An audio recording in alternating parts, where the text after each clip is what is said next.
So, Senior Counsel Martha Karua, thank you again for appearing on KDRTV. We are live right now. We are really happy that you've made it to the US again, and Kenyans really want to know what again brought you back, and why did you decide to travel together with the Deputy President? Now the people are calling one term, the Deputy President, former Deputy President Rigathi Gachagua. What brought me, I was invited to attend the Gemi Festival as a guest of honor. And I bet my brother Rigathi was also invited to the same event separately.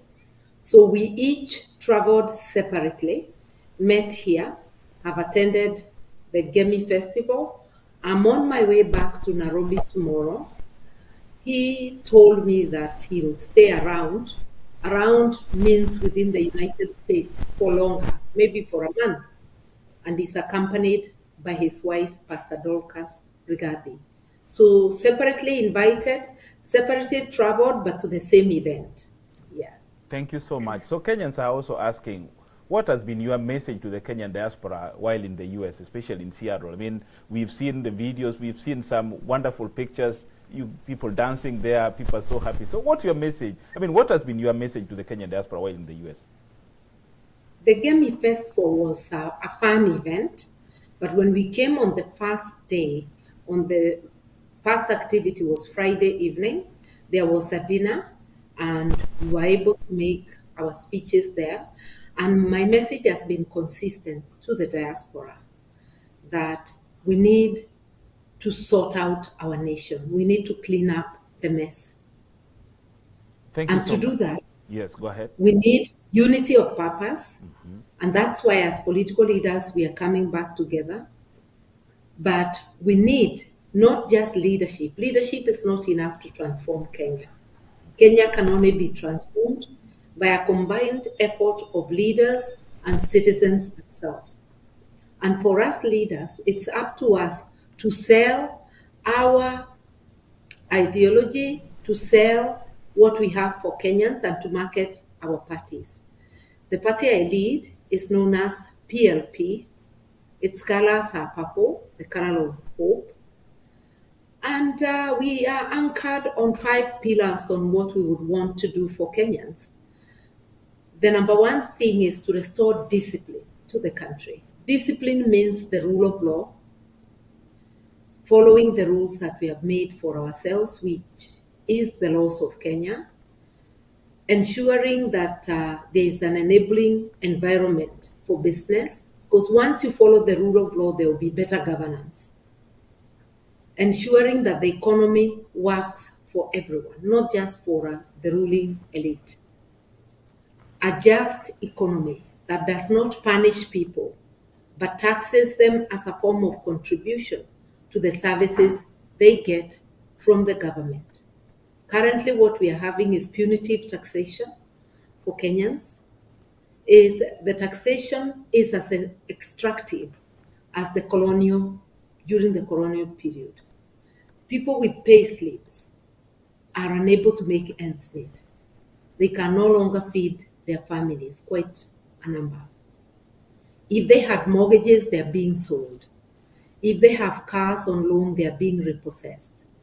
So the taxes are not only extractive, but they're so punitive, they're impoverishing the working people.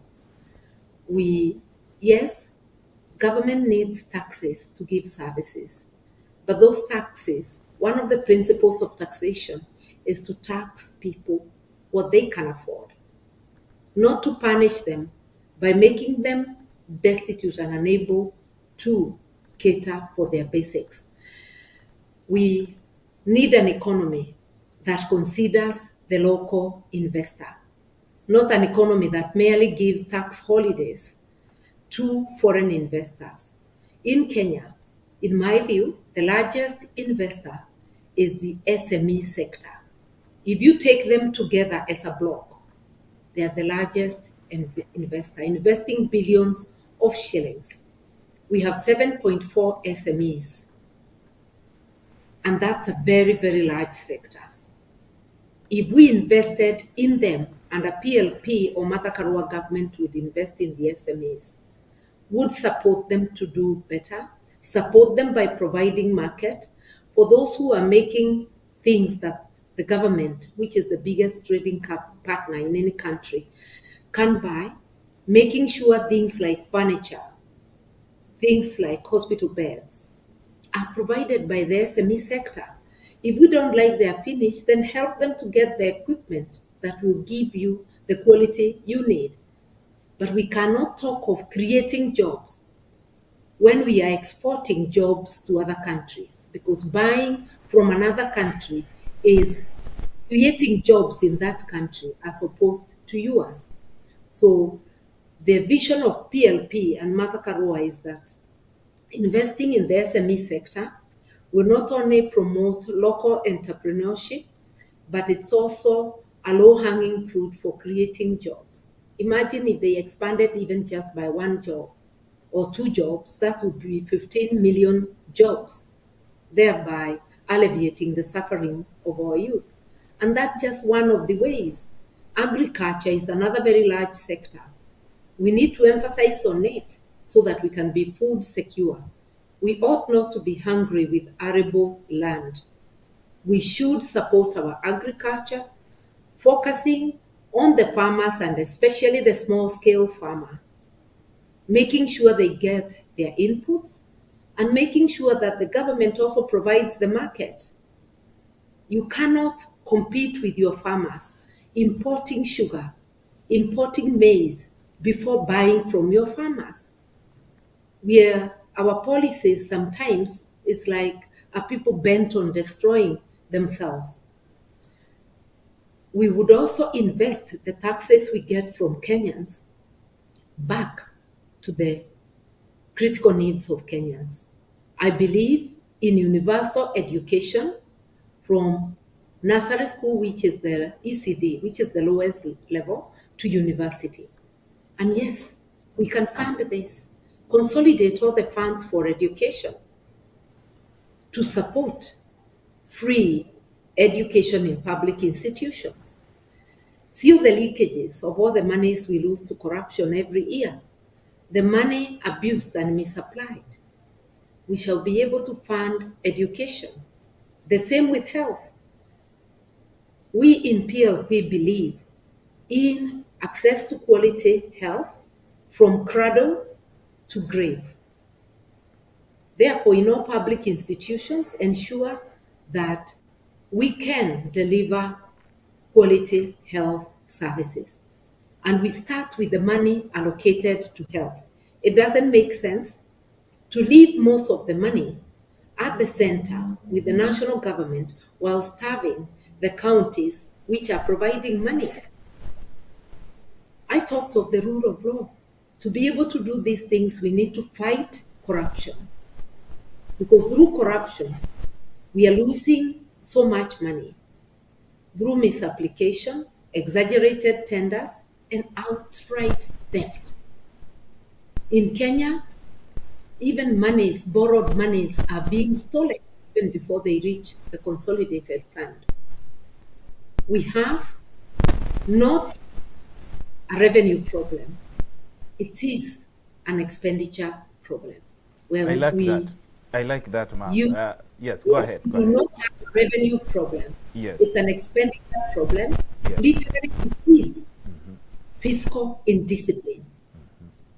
Applying the money or using it to non-essential things, like pampering the ruling elite, buying them guzzlers, paying them allowances that are unnecessary when they have salary,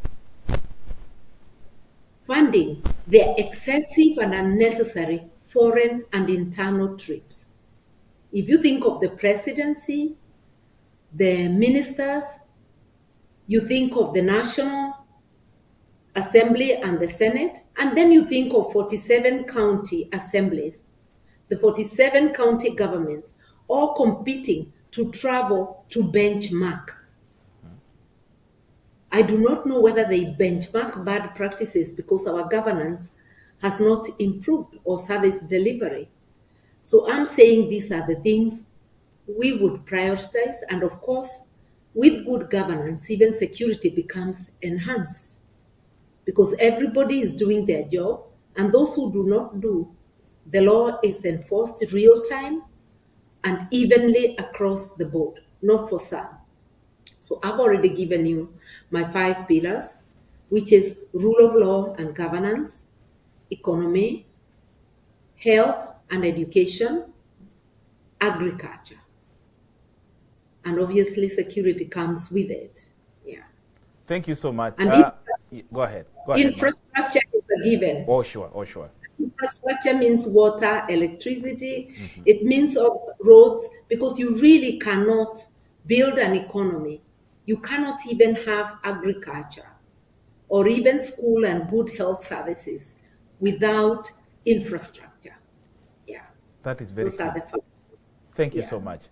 First of all, I would love you to explain a little bit, because people were a little bit confused, when they had some of the, not really panelists, but some of the MCs speaking in the local dialect. They were saying, oh, now they have really gone in the US, I mean, the leadership of the one-term, have gone to the US looking for their own, and now trying to extend ethnic chauvinism across the US, and now things are really becoming so hot. Can you a little bit explain how that event was organized and the reasons why? I think there's Yes. nothing wrong in speaking vernacular, and we must be proud Yes. of our languages. Yes. But it depends on which event. Gemi Festival was organized by Mount Kenya people living in the diaspora. Therefore, it was a cultural event. And therefore, there was a lot of vernacular speaking. But because for me, with the sensitivity that even in a cultural event, there will be other people coming, I was mixing the languages. Yeah, Yes. But nothing wrong in speaking in vernacular, so long as you do not marginalize those who are attending. Yeah. It is Actually, in that context yes. that you had people speaking in Kikuyu. Even the music was basically, Mount Kenya music, but because it was a cultural event, everybody coming to it had forewarning that you're coming to a cultural event. That's perfectly good, man, because most people are really using that one now to dispel, I mean, saying, okay, see how these people are. But you've really explained it so well, and let the diaspora take your message as it is. And then let's now ask you a question. Yeah. How has the diaspora received your message, and what's your reflection, or what's your reaction to how they have received your message? Let me say this is not my past message to the diaspora, and my message was well received, and there was time for question and answer. The diaspora, just like Kenyans living at home, are very concerned about the ongoings in the country. They, like other Kenyans, would want the state of governance to improve. And we had this exchange. What can we do? What can the diaspora do? What can those of us in Kenya do? And all of us have a role to play. As diaspora, you are supporting the economy with your remittances. You are the number one foreign exchange earner, beating cash crops, tourism, and everything else. You are the ones supporting our failing health system, public health system, by sending money to your relatives. You are the ones supporting our defunded health, education system by funding your relatives back at home. With the cost of living, which keeps on rising, you are the ones subsidizing your parents, your relatives, your loved ones at home to be able to put food on the table. You therefore matter in the Kenyan economy and in our daily lives. And we must consult and talk to each other on what we need to do. It is regrettable that up to now, voting for diaspora has not been made a reality for many. Only a handful can vote. The promises to ensure diaspora vote have not been met. This would be a priority for us, and not just for the PLP and Martha Karua, and not just to implement for diaspora, it is to ensure that a member of diaspora is in the government at a high level, if not at cabinet secretary level, definitely as a PS, because you need to have a diaspora person high enough to be able to impact on policy and to be able to ensure that the needs of the diaspora are taken into account. Issues of taxation, take simple issues like that. When foreign investors come to Kenya with capital, we do not tax their capital. When a diaspora person is coming with capital to invest, that capital has already been taxed. In the country it was earned. Why should we tax the diaspora? We should let them invest, and the investments will produce taxes, not discrimination. There are many, many things. Improved governance means that the monies you invest are safe in Kenya, that you no longer lose money in land transactions to thefts. Because if there is implementation, real-time enforcement of the law, those things will become less and less. There are many, many ways of ensuring that diaspora interests are catered for. We have already talked about voting. There are things like the services you receive here. And I always think it is possible to have, even if we won't have an embassy in every state, we can have our ambassadors moving, not to every state, but we can have them moving to a center that is accessible to a group of states. Where, like during summer when people are available, there is, let's say in Seattle, serving the surrounding states. There is a consular office for a week, a camp for a week, where you can do your IDs, you can renew your passport, documentation, queries, and even registration as voters. And then during voting time, use the same centers as voting centers. So these are all the things that we can do. And there are many more because the diaspora knows best where the shoe hurts.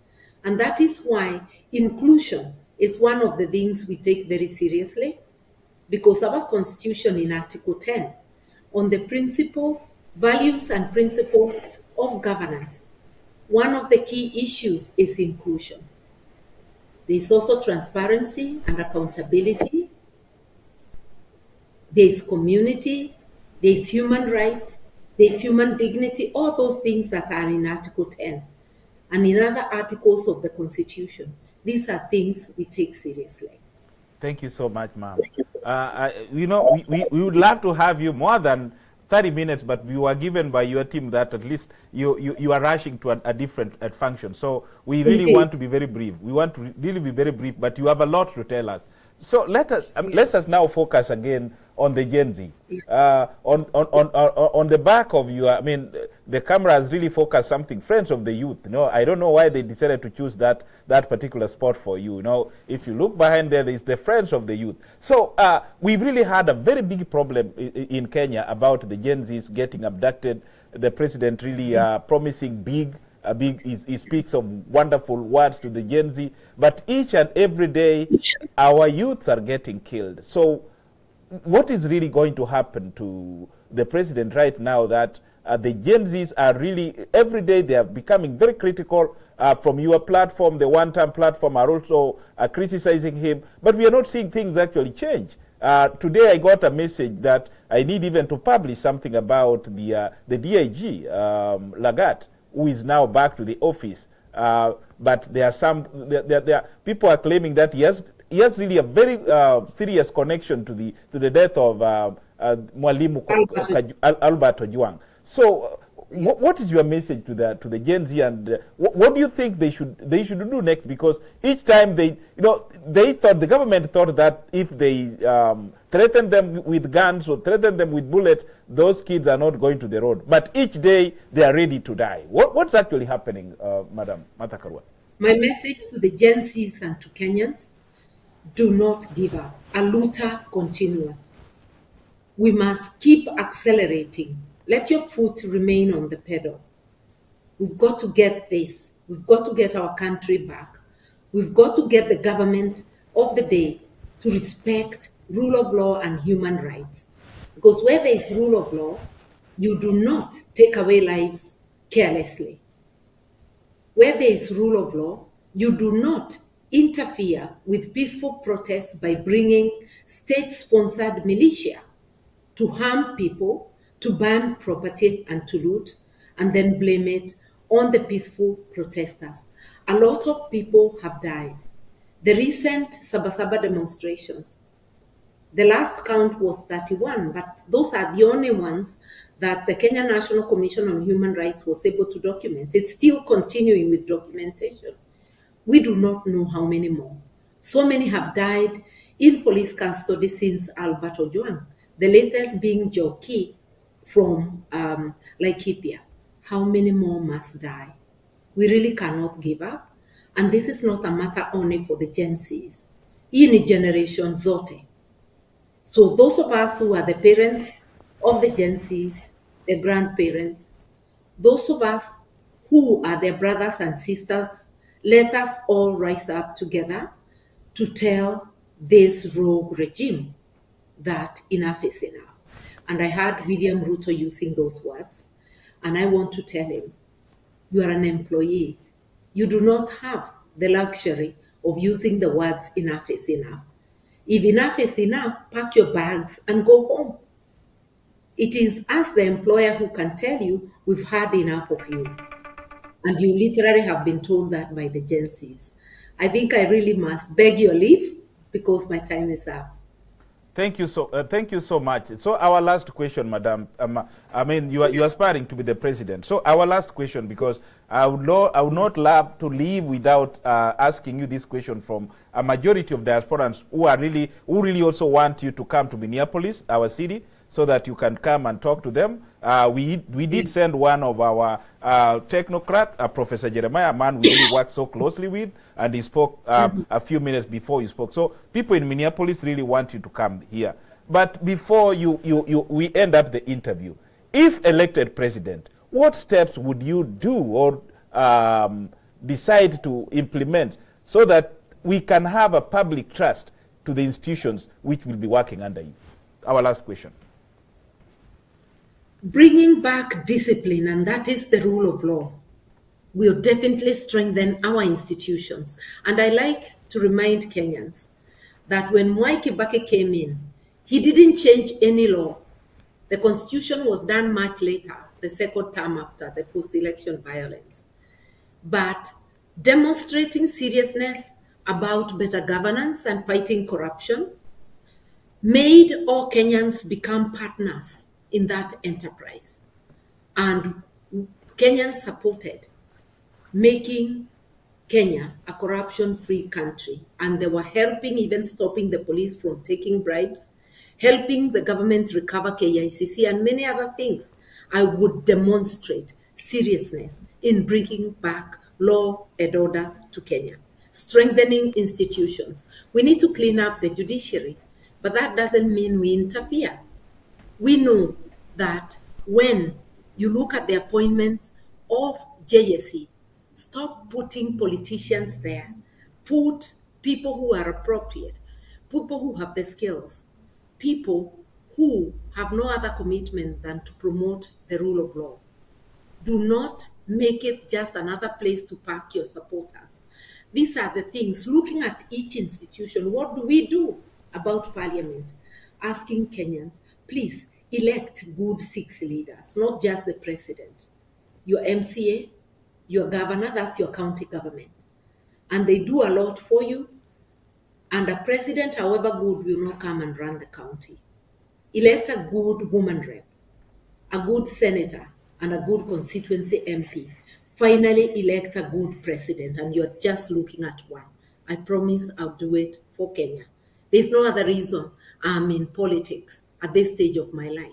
It's just seeing the mess that is there and feeling that I have the ability to offer Kenya leadership that would help clean up the mess. Give me your vote. Trust me with it. My track record shows you that I can do it and that I'm committed to Kenya. It's not about power. and privilege or money. I resigned before leaving all those to remain true to my values. We can do this together. Remember, People's Liberation Party. Unite, liberate.